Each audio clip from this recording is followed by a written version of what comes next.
Of all the financial titans and philanthropists of the 20th century, none are more complex or mysterious than George Soros.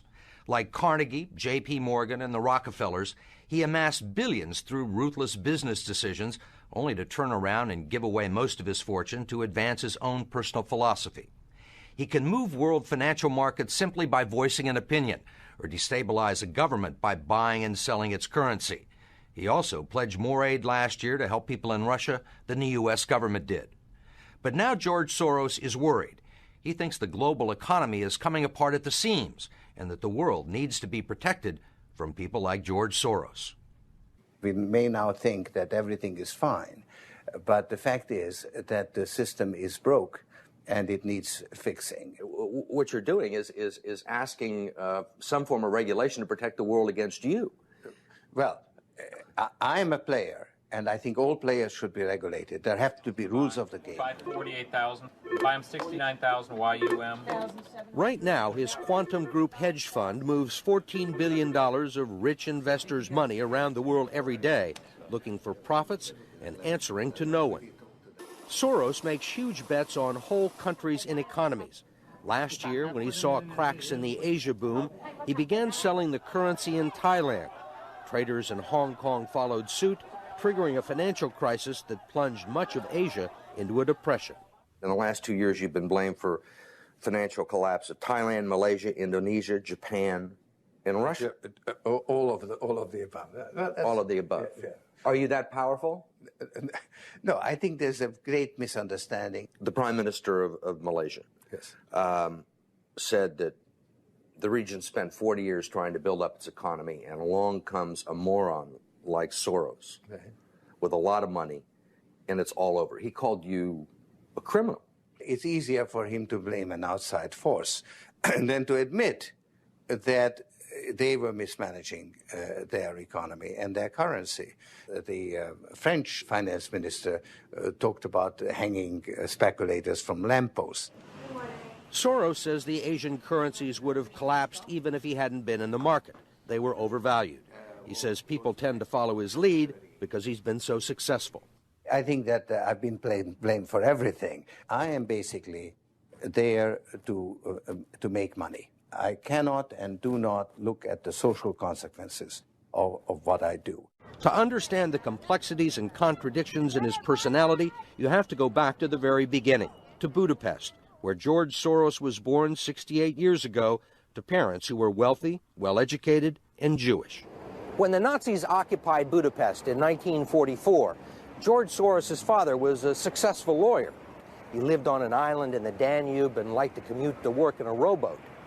But knowing there were problems ahead for the Jews, he decided to split his family up.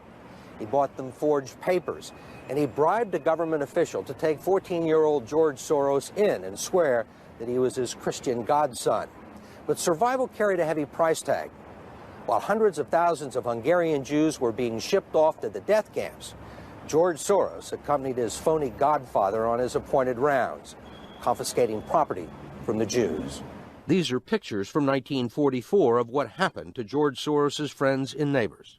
You're a Hungarian Jew who escaped the Holocaust by posing as a Christian. Right.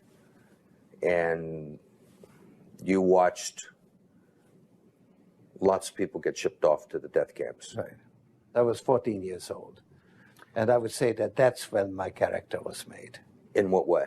That one should think ahead, one should understand and anticipate events, and one is threatened. It was a tremendous threat of evil. I mean, it was a very personal experience of evil. My understanding is that you went out with this protector of yours who swore that you were his adopted godson. Yes.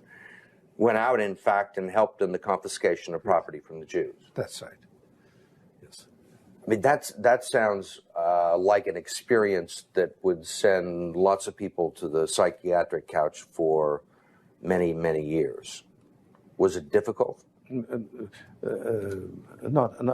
at all. Not at all. Maybe as a child you don't see the connection, but it created no No problem at all. No feeling of guilt. No. For example, that I'm Jewish, and here I am watching these people go, I could just as easily be there. I should be there. None of that. Well, of course, I could be on the other side, or I could be the one from whom the thing is being taken away. But there was no sense that I shouldn't be there, because that was, well, actually, funny way, it's just like in markets, that if I weren't there, of course I wasn't doing it, but somebody else would be taking it away anyhow. In other words, whether I was there or not, I was only a spectator, the property was being taken away. So I had no role in taking away that property. So I had no sense of guilt. Are you religious? No. Do you believe in God? No. It was actually probably the happiest year of my life, that year of German occupation. For me, it was a very positive experience. It's a strange thing, you know, because you see incredible suffering around you, and in fact, you are in considerable danger yourself. But you're 14 years old and you don't believe that it can actually touch you. You have a belief in yourself, your belief in your father. It's a very happy-making, exhilarating experience.